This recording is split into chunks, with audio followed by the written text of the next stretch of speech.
Hello guys. So, no voice over tayo ngayon. Wala tayong voice over para hindi tayo mag-boses agta for today's video. So, may tip ako sa inyo guys. Ito, meron tayong ano ba to? Itong papel na to. Galing to kasi sa sa isang grocery store na binili kami doon. Tapos, yung mga ganito guys, iniipon ko siya kasi gagamitin ko siya sa mga use oil. Tapos may plastic tayo. Ngayon guys, dahil nagprito tayo ng tuyo. Ayan.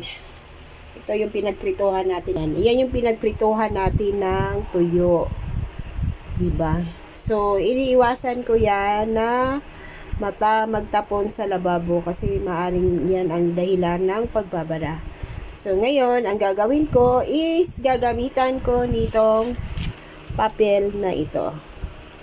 Madali lang siyang gamitin guys. Let's watch this. Ayan. So, yun guys, buo yan. Hatiin ko siya. Kasi, yung kalahati dyan, ilagay ko muna sa plastic. Para yung, ano niya, yung mantika is, dito ko yan ilalagay. At saka na-absorb yan guys.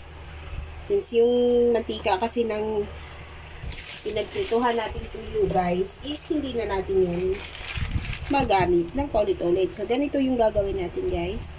Ibubuhos natin siya dyan. Tapos, punasan natin gamit itong papel na ito. Diba guys? So, dyan siya. Paano siya guys? So, linis na. Diba? Yan. Diba guys, nawala na yung parang ano ng tuyo. So, konting linis na lang yan guys. Hindi na siya ganong mahirap linisin. Ayan yung isa sa tip ko guys. Yan. Diba?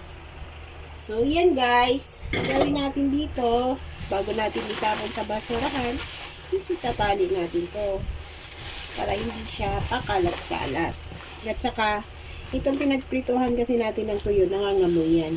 So, iselve natin, itali natin na maigi para hindi siya nangangamoy. Kasi dito naman, sa atin, or saan ba kayo? Kasi dito sa lugar namin guys, may araw lang na nagpipick up ng basura.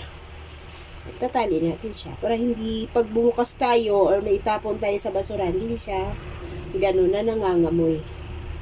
Diba? Use na use guys. Kaya wag niyong itapon ang inyong mga papel dyan. Kahit anong papel guys na kayang i-absorb ang mantika. May mga lumang notebook, pwede din.